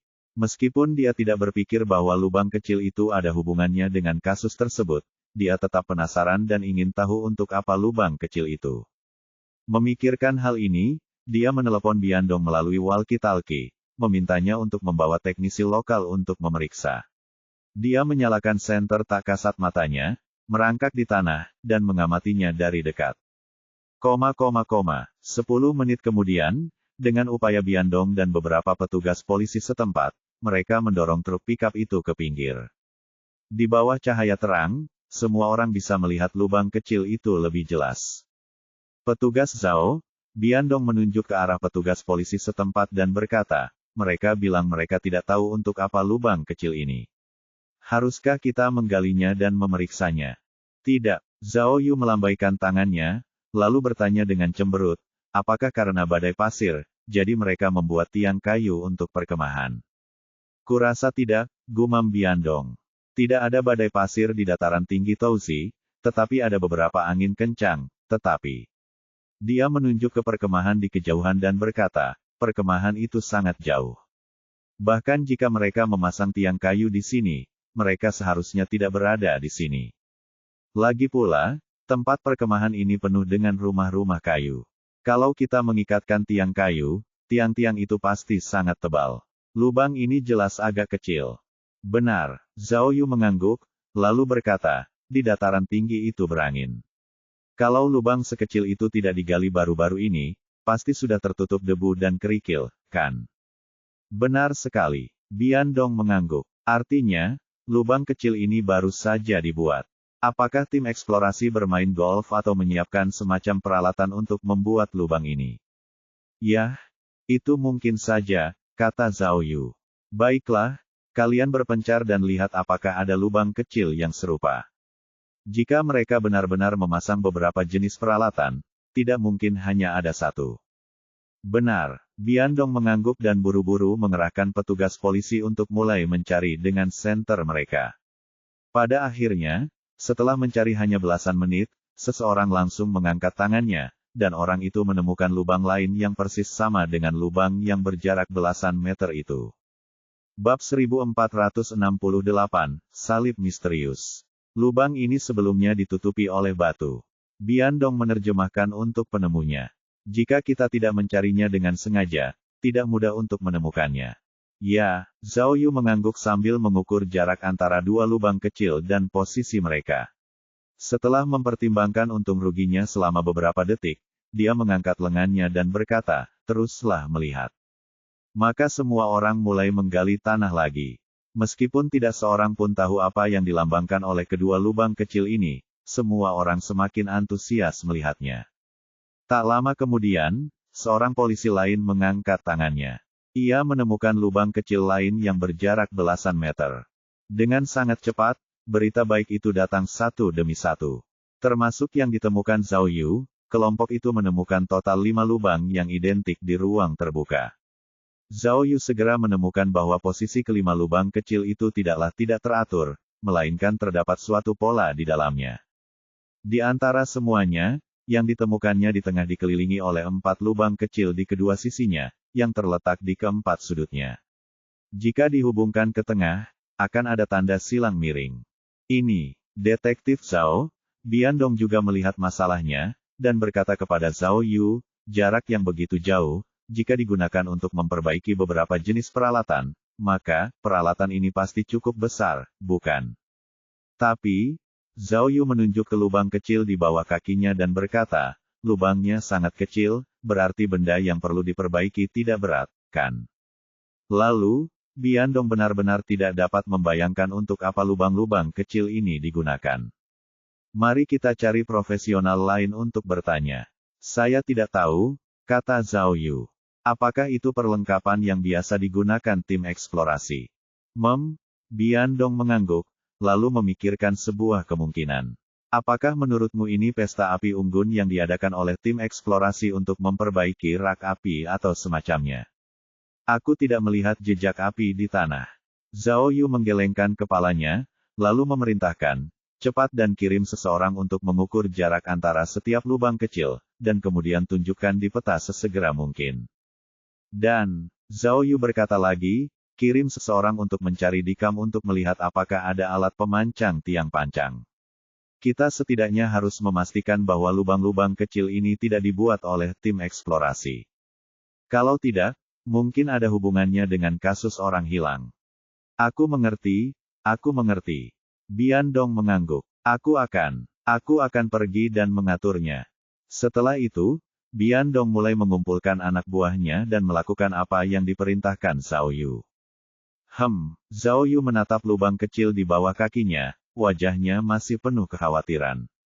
Meski kelima lubang kecil itu baru baginya, ia tetap tidak dapat mengaitkannya dengan kasus penculikan. Bagaimanapun, ini adalah markas tim eksplorasi. Wajar saja jika beberapa lubang kecil muncul di tanah, bukan? Ia tampak memikirkan sesuatu. Ia mengambil sebatang dahan tipis dari tanah dan menancapkannya ke dalam lubang kecil di tanah, mencoba mencari tahu kedalaman lubang itu. Pada akhirnya, dahan itu terlalu rapuh dan patah bahkan sebelum jatuh. Zhao Yu tiba-tiba teringat bahwa ada alat ukur tak kasat mata di dalam sistemnya, yang khusus digunakan untuk mengukur. Setelah sekian lama mengumpulkan, ia telah mengumpulkan hampir 100 alat peraga tingkat rendah ini. Zhao Yu sempat tertekan dengan hal ini. Dia tidak bekerja di bidang konstruksi, jadi dia tidak tahu kegunaan alat ukur itu. Sekarang, sepertinya akan sia-sia jika tidak menggunakannya. Alat pengukur itu cukup mudah digunakan. Setelah Zhao Yu mengarahkan panah pengukur, layar dengan cepat menunjukkan kedalaman lubang. 43 cm, hampir setengah meter. Zhao Yu merenung, apa kira-kira arti angka ini? Tepat saat dia sedang memikirkannya, dia tiba-tiba menemukan situasi mencurigakan baru di bawah cahaya senter tak kasat matanya. Ia menemukan bahwa di tanah di satu sisi lubang, kerikil tampaknya telah terbagi menjadi dua sisi oleh sesuatu, meninggalkan jejak yang panjang dan tipis di tengahnya. Oh, Zhao Yu tiba-tiba teringat sebuah kata benda, tali Xuanji. Jika tebakannya benar, benda itu seharusnya tertinggal karena gesekan tali dengan tanah. Benar, Zhao Yu berdiri di depan lubang itu, dan sebuah gambaran muncul dalam benaknya. Salah seorang di antara mereka menggunakan palu untuk memukul batang besi tajam, dan batang besi itu pun ditancapkan ke tanah yang keras. Lalu, ia mengikatkan tali ke batang besi untuk mengamankan sesuatu di kejauhan. Setelah memperbaiki tali, dia berdiri di tumpukan besi untuk mengambil tali yang meninggalkan bekas di tanah. Akan tetapi, karena sudah lama berlalu, bekasnya tidak begitu kentara lagi. Dari sini, tampaknya spekulasi sebelumnya benar. Lubang kecil itu digunakan untuk memperbaiki sesuatu. Tapi, apa itu? Mungkinkah objek tetap ini ada hubungannya dengan hilangnya tim eksplorasi? Beberapa jam kemudian, larut malam, Zhao Yu tampak kerasukan. Saat itu hampir tengah malam, tetapi dia masih duduk di depan lampu, menatap sketsa di kertas. Dia masih dengan keras kepala menganalisis 5 lubang kecil yang tiba-tiba ditemukan. Sebelumnya, Biandong telah berkonsultasi dengan para ahli terkait, namun para ahli tersebut tidak dapat memastikan lubang kecil itu digunakan untuk apa. Salib, Zhao Yu menghubungkan kelima lubang kecil itu dan menggambar sebuah salib yang bengkok dan datar. Ia menemukan bahwa keempat lubang kecil di tepi luar berjarak hampir sama dari lubang tengah, antara 17 hingga 20 meter. Kalau dilihat terpisah, dua lubang di sebelah kiri dan lubang di tengah bisa membentuk segitiga sama sisi. Zhao Yu mengerti bahwa ini adalah fiksasi segitiga yang legendaris. Dengan cara ini, benda yang dipasang di tengah segitiga akan lebih stabil. 5 lubang kecil dapat membentuk dua segitiga sama sisi. Dengan kata lain, kelima lubang itu digunakan untuk menampung dua benda berukuran sama. Dilihat dari penampakannya, Zhao Yu tidak dapat menahan rasa kecewa. Karena bagaimanapun ia melihatnya, benda yang terpasang di tempatnya tampak seperti tenda. Sangat mungkin seseorang telah meninggalkan 5 lubang kecil ini dalam pola yang teratur untuk mengamankan kedua tenda tersebut. Selain itu, hanya tenda yang lebih cocok untuk tiang besi atau kayu tipis seperti itu. Jika mesinnya besar, maka tanah tidak akan berlubang-lubang kecil. Sepertinya, Zhao Yu menghela napas berat, dan sebuah ide terbentuk di benaknya. Mungkin, tim penjelajah tersebut pernah memperoleh sejumlah perbekalan, dan untuk melindunginya, mereka mendirikan 2 tenda di ruang terbuka perkemahan, sehingga meninggalkan 5 lubang kecil yang aneh itu. Tetapi, tidak lama sebelum kecelakaan tim eksplorasi itu, perlengkapannya diangkut pergi, sehingga tim eksplorasi merobohkan tenda-tenda, jadi. Tunggu sebentar, memikirkan hal ini, Zhao Yu tiba-tiba punya ide baru. Itu benar, dia dengan gembira mengira bahwa dia memiliki ponsel anggota tim eksplorasi. Jika dia mencari foto-foto yang berhubungan dengan kam dari ponselnya, apakah dia dapat memastikan masalah pada tenda itu?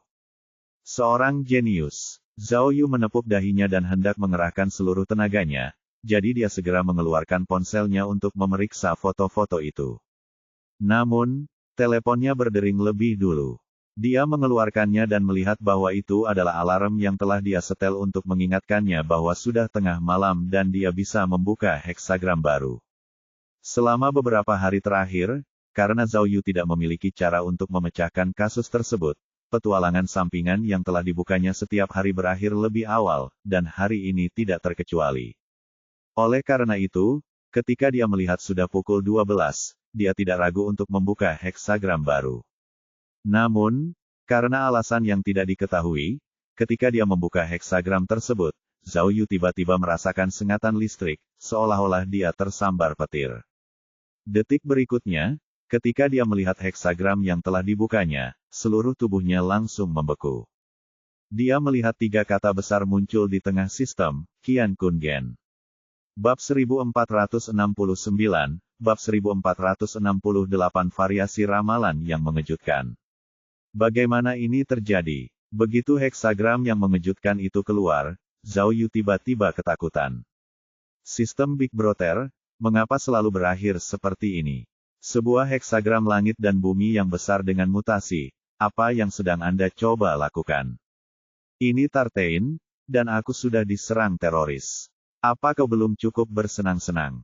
Heksagram, Qian Kun, sudah cukup menakjubkan, dan sekarang terjadi mutasi. Ini, apakah ada yang perlu dikeluhkan? Apakah masih ada keadilan? Dalam kegembiraannya, Zhao Yu tidak dapat menahan diri untuk mulai berpikir serius. Ia merasa bahwa karena sistem telah memberinya heksagram sebesar itu, dan sufiksnya adalah gen, yang mewakili kasus, apakah itu berarti kasus tim eksplorasi akan mengalami kemajuan baru? Lebih jauh lagi, dari heksagram, dapat diduga bahwa perkembangan ini kemungkinan terkait dengan beberapa peristiwa yang mengejutkan. Zhao Yu cerdas dan dia segera menyadari bahwa dia baru berhasil mendapatkan heksagram yang mengejutkan itu setelah dia menemukan lubang-lubang kecil misterius itu. Dengan kata lain, kasus tim eksplorasi kemungkinan besar tidak dapat dipisahkan dari lubang-lubang kecil tersebut. Oleh karena itu, jika ia ingin membuat kemajuan hari ini, ia harus mengungkap rahasia 5 lubang kecil ini. Lalu, apakah masalahnya kembali ke titik awal? Apa yang dilambangkan oleh kelima lubang kecil ini? Selain kasus tersebut, Zhao Yu juga melihat sorotan lain. Karena dia telah membuka heksagram yang mengejutkan, apakah itu berarti kesempatannya untuk menghasilkan banyak uang telah tiba? Dia membuka fungsi taruhan dan menaruh pikirannya pada tombol 500, 600, dan 700%.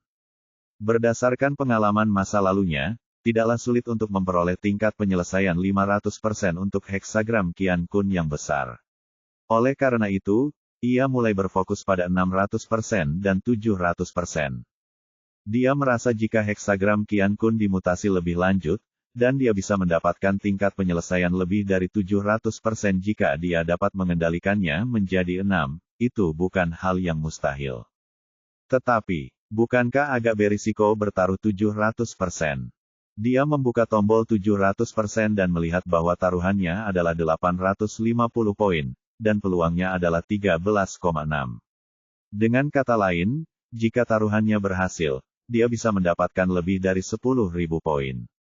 Taruhannya. Zhao Yu memikirkannya dengan serius, lalu akhirnya mengambil keputusan. Seperti kata pepatah, Anda tidak akan produktif jika tidak berani. Bukannya dia tidak mampu kehilangan 850 poin. Kering. Oleh karena itu, Zhao Yu segera menghabiskan 850 poin dan bertaruh pada tingkat penyelesaian 700%. Jika tingkat penyelesaian lebih dari 700% setelah puisi heksagram berakhir, ia akan dapat menghasilkan banyak uang. Setelah memasang taruhannya, Zhao Yu mengklik tombol lainnya, tetapi semuanya berhenti bergerak. Ini berarti seseorang hanya dapat memasang satu taruhan dan tidak dapat memasangnya pada saat yang bersamaan. Tentu saja, selain poin taruhan, Zhao Yu memanfaatkan kesempatan langka ini untuk membuka fungsi taruhan perangkat dan bertaruh pada perangkat lain.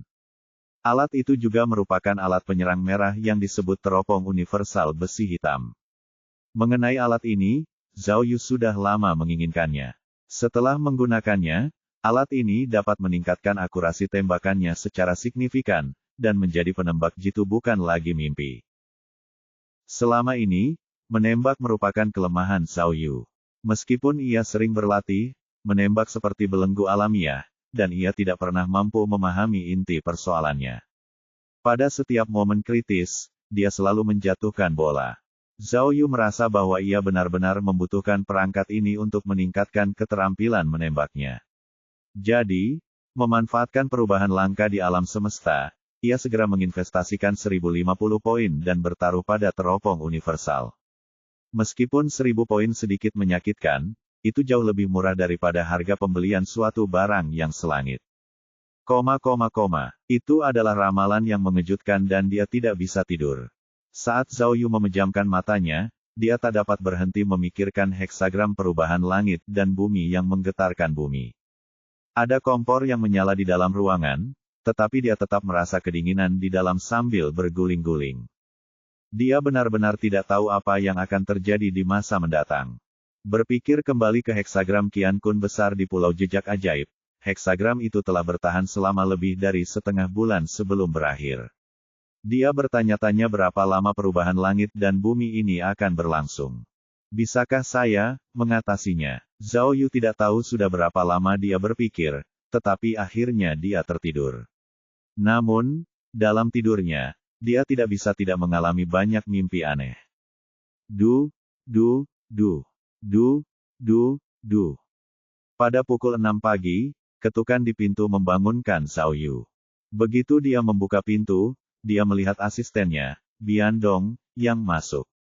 Di belakangnya, ada seorang polisi setempat berjanggut.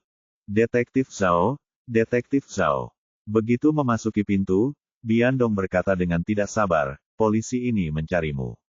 Mengenai lubang-lubang kecil yang kami temukan kemarin, dia merasa mungkin tahu kegunaannya. Ah, Zhao Yu masih linglung. Ketika dia tiba-tiba mendengar berita itu, matanya langsung melebar dan dia bertanya dengan penuh semangat, untuk apa? Cepat beritahu aku. Cepat beritahu aku. Balon udara. Bian Dong buru-buru menunjuk ke arah pria itu dan menjawab, dia bilang itu digunakan untuk menahan balon udara di tempatnya. Apa? Zhao Yu tercengang. Dia mencubit pipinya dan berkata, aku memikirkannya kemarin. Mungkinkah itu sesuatu dari langit, tapi... balon udara, tapi... benar sekali, kata Bian Dong, saya melakukan riset tadi malam. Pada tahun 1990-an, di bagian barat dataran tinggi Taos, tempat kita berada sekarang, balon udara bukan hanya alat transportasi umum, tetapi juga proyek wisata yang didukung pemerintah. Banyak orang di daerah ini yang ahli dalam membuat dan menerbangkan balon udara. Namun, karena pecahnya perang perbatasan, balon udara jarang terlihat lagi. Detektif Zhao, kata Bian Dong misterius. Jika itu benar-benar balon udara, mungkinkah anggota tim eksplorasi telah diculik oleh penculik melalui balon udara? Sepertinya aku sudah memikirkan ini, tapi... Zhao Yu menunjuk keluar jendela dan berkata, menggunakan balon udara untuk menculik sandera, lalu menaruh orang itu di balon udara, lalu menyalakan bahan bakarnya, bukankah balon itu akan terbang? Apa maksudnya dengan menumpuk dan terpaku? Tidak, tidak semudah yang kau kira. Bian Dong buru-buru berkata, lepas landasnya balon udara juga harus mengikuti aturan tertentu. Sebelum lepas landas, mereka harus memeriksa apakah balon itu rusak, serta mendeteksi arah angin dan peralatan bahan bakar. Oleh karena itu, pemancangan tiang pancang diperlukan. Benar, kan? Bian Dong bertanya pada pria berjanggut itu, yang langsung mengucapkan serangkaian kata dalam bahasa setempat, yang tidak dimengerti Zhao Yu. Ayah rekan kerja ini adalah seorang pembuat balon udara. Bian Dong menjelaskan, dia sangat yakin bahwa 5 lubang kecil itu dibuat dengan pasak besi lokal. Pasak besi itu tajam di satu ujung dan dilas dengan tali di ujung lainnya. Tali diikatkan pada sebuah lingkaran, dan ujung lainnya dikait. Sebelum lepas landas, kait harus dikaitkan pada balon udara. Setelah persiapan selesai, pilot akan melepaskan kait dan membiarkan balon udara lepas landas. Oh, tanya Zhao Yu. Tim eksplorasi memiliki 12 orang, bisakah mereka duduk dengan baik? Mungkin dia mengerti apa yang dimaksud Zhao Yu, karena polisi berjanggut itu segera memberi isyarat dengan 2 jari. Tidak masalah. Bian Dong menerjemahkan, dia telah melihat lokasi lubang kecil itu. 2 balon udara sudah cukup. Setiap pesawat dapat mengangkut setidaknya 10 orang. Zhao Yu mengangguk, lalu berkata, 6 sandera dalam 1 balon udara, termasuk para penculik, memang tepat. Tapi, dia mengerutkan kening lagi. Bukankah agak aneh menculik anggota tim eksplorasi dengan balon udara? Mengapa mereka menculiknya? Kemana kau ingin membawanya? Bab 1470, arti dari sebuah peristiwa besar. Pukul Teno di pagi hari, markas tim eksplorasi. Li Jing, yang bergegas setelah mendengar berita itu, mendengarkan analisis kasus Zhao Yu dan yang lainnya. Balon udara itu bisa dibongkar. Bian Dong berdiri di depan laptop dan menunjuk informasi di layar.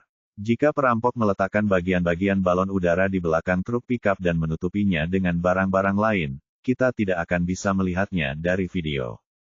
Ini juga menjelaskan mengapa kami tidak menemukan kendaraan mencurigakan selama ini. Mata kami semua terfokus pada kendaraan besar yang dapat mengangkut 12 orang. Benar, kata seorang polisi setempat yang bisa berbahasa Mandarin. 20 tahun lalu, balon udara merupakan produk ikonik daerah kami. Hampir semua orang dari generasi tua pernah naik balon udara. Li Jing mengangguk sambil berpikir. Dia lalu menunjuk ke peta di sebelahnya dan bertanya, "Saya ingin bertanya, apakah balon udara bisa digunakan di malam hari? Berapa jarak maksimum yang bisa ditempuhnya?" Tentu saja, yang terbaik adalah terbang di siang hari. Namun, selama Anda terbiasa dengan lingkungan sekitar, terbang di malam hari bukanlah masalah. Polisi setempat menjawab, "Belum lagi, teknologi sekarang sudah lebih maju. Dengan putaran sederhana dan peralatan inframerah, seorang ahli yang berpengalaman pasti tidak akan mengalami masalah." Mengenai jarak terbang, sulit untuk mengatakannya. Balon udara terutama dipengaruhi oleh cuaca. Jika bahan bakar cukup dan cuaca bagus, Anda dapat terbang sejauh yang Anda inginkan. Menurutku, seharusnya tidak terlalu jauh, kan? Biandong mengajukan keberatan. Ketika saya bepergian di Mesir, hanya butuh 1 jam untuk terbang. Juga, karena balon udara sudah tidak populer lagi, akan sangat menarik perhatian jika orang melihat balon udara terbang di langit, bukan? Balon udara itu terbakar dan dapat terlihat di malam hari. Para perampok itu sedang melakukan penculikan, jadi mereka tidak akan begitu mencolok, kan? Karena mereka mengandalkan angin, Li Jing bereaksi cepat dan langsung menanyakan inti permasalahan. "Jika kita mengetahui arah angin hari itu, dapatkah kita memastikan kemana para perampok itu pergi?" Mendengar ini, Zhao Yu segera menjentikkan jarinya ke arah Biandong. "Ya, Detektif Zhao sudah memikirkannya," jawab Biandong cepat. "Saya sudah menghubungi Departemen Meteorologi setempat. Pada malam hilangnya tim eksplorasi, angin bertiup dari timur laut. Jika balon udara dinaikkan, pasti akan terbang ke arah barat daya." Barat daya. Li Jing berjalan cepat ke peta dan menggambar 3 lingkaran di udara. Hanya ada 3 kota besar di barat daya pangkalan, Yelmas, Bakeler, dan Suwuli, katanya. Tapi ini adalah area yang sedang kami selidiki. Kami tidak menemukan jejak yang mencurigakan. "Tidak," Zhao Yu tiba-tiba berkata, "Kapten Li, tidak mungkin 3 kota ini. Coba pikirkan, jaraknya hanya beberapa puluh kilometer. Apakah perlu menggunakan balon udara? Lagi pula, jika para perampok itu bisa memikirkan balon udara, itu artinya mereka tidak bodoh. Tidak mungkin mereka bersembunyi di 3 kota ini dan menunggu polisi datang dan menggeledahnya." Li Jing berpikir sejenak, lalu mengangguk dan bertanya, "Menurutmu balon udara itu akan pergi kemana?" "Itu tidak sulit," kata Zhao Yu dengan percaya diri. "Para perampok ingin menggunakan balon udara untuk pergi ke tempat yang relatif aman yang tidak dapat kita pikirkan. Di sana, kurasa target mereka ada di sini." Saat jari Zhao Yu menunjuk ke peta, semua orang di tempat kejadian terkejut. Tempat yang ditunjuk Zhao Yu tidak lain adalah Lembah Kematian, tempat dia melawan teroris sebelumnya. "Lembah Neya," kata polisi setempat dengan heran, itu sudah masuk dalam batas wilayah kekuasaan. Bukankah ini sedikit? Kita tahu arah angin hari itu, tetapi kita juga perlu tahu kecepatan angin. Zhao Yu berkata, "Menurut perhitungan kecepatan angin hari itu, jika perampok itu beraksi pada tengah malam atau jam 1 siang, mereka akan punya cukup waktu untuk mengendarai balon udara ke Lembah Nelia sebelum fajar. Lihat, rute ini bahkan tidak perlu berbelok." Zhao Yu menunjuk peta dan berkata, "Dari pangkalan ke Lembah Nelia, mereka dapat terbang lurus tanpa melewati kota atau desa manapun, jadi mereka tidak khawatir terlihat oleh orang lain. Dan ketika mereka sampai di lembah itu, tidak ada seorang pun di sana, jadi mereka tidak perlu khawatir." "Maksudmu?" Alis Li Jing berkerut erat. "Penjahat sebenarnya adalah dari para Valkyrie. Apa tujuan mereka? Apakah dia mencoba menjebakku?" Ekspresi Biandong berubah saat dia mendecak lidahnya. "Mereka ingin menggunakan tim eksplorasi untuk mengobarkan konflik internal di Tarstan, atau konflik antara Tarstan dan negara kita. Itu akan merepotkan." "Tidak, kau salah."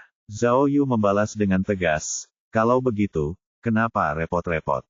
Membunuh anggota tim eksplorasi di kamp secara langsung, bukankah itu cara terbaik untuk menjebak mereka? Biandong segera pulih dari kebingungannya. Benar sekali. Kalau begitu, dia tidak perlu membuang-buang energinya untuk menggunakan balon udara untuk membawanya kembali ke Facelia. Aneh sekali. Apa yang mereka lakukan? Aku tidak peduli apa yang akan mereka lakukan. Kata Zhao Yu, kalau mereka benar-benar dibawa pergi oleh balon udara, setidaknya, anggota tim eksplorasi kemungkinan besar masih hidup. Tapi, Li Jing menunjuk ke peta lagi. Lembah itu sangat besar. Bagaimana kita tahu kemana mereka membawa orang-orang itu? Benar sekali. Partai Sakra, Sekte Kashmir, dan organisasi Panji yang menakutkan itu semuanya bercokol di tepi selatan lembah Neya, kata Biandong. Angkatan bersenjata Tartein sama sekali tidak bisa menginjakkan kaki di sana. Bahkan jika kita tahu kemana tim eksplorasi telah dibawa, saya khawatir tidak ada cara yang efektif. Setelah Biandong selesai berbicara, seluruh tempat menjadi sunyi. Bagi penduduk setempat, Facelia identik dengan bahaya. Selama bertahun-tahun, kedua negara tersebut terus-menerus berkonflik, dan konflik tersebut sangat dalam. Jika anggota tim eksplorasi benar-benar ditangkap dan dibawa ke Faceri, maka masalah ini akan sangat sulit dipecahkan. Zhao Yu. Li Jing tampak khawatir. Dia menarik Zhao Yu ke samping dan berbisik, kita tidak punya markas di bidang Faceri, jadi aku hanya bisa meminta instruksi dari atasanku. Mari kita lihat apakah ada saluran lain yang dapat membantu kita mendapatkan informasi lebih lanjut. Faceria bukanlah sebuah negara. Melihat ekspresi Li Jing, Zhao Yu bertanya, bukankah mudah menggunakan jalur diplomatik? Benar, misi ini memang sangat sulit, kata Li Jing canggung. Saya telah menjadi komandan di luar negeri selama bertahun-tahun, tetapi ini adalah pertama kalinya saya menghadapi misi yang begitu sulit. Paling tidak, kita harus memastikan bahwa tim eksplorasi harus ada di sana sebelum kita dapat mengajukan permohonan melalui jalur diplomatik. Kalau tidak, para petinggi tidak akan gegabah bernegosiasi dengan mereka. Mengerti. Zhao Yu mengangguk, jantungnya berdebar kencang. Sekarang, dia akhirnya mengerti apa peristiwa besar yang diwakili oleh puisi heksagram itu. Tingkat kesulitan seperti itu sungguh melampaui imajinasi semua orang. Qian Kun Gen. Dalam sekejap, heksagram yang mengejutkan dan bermutasi ini kembali melintas di benaknya. Gairah yang telah lama hilang perlahan muncul di tubuhnya, dan banyak gambar melintas di benaknya seperti lentera yang berputar. Di antara mereka, Miao Ying telah mengingatkan Zhao Yu untuk tidak mempertaruhkan nyawanya. Ada juga harapan di mata kepala divisi Jiao sebelum dia pergi. Tentu saja, ada juga taruhannya pada tingkat penyelesaian 700%. Apa yang harus dilakukan? Dalam menghadapi perubahan heksagram yang menggemparkan dunia, dalam menghadapi peristiwa besar yang belum pernah terjadi sebelumnya, bagaimana ia harus memilih?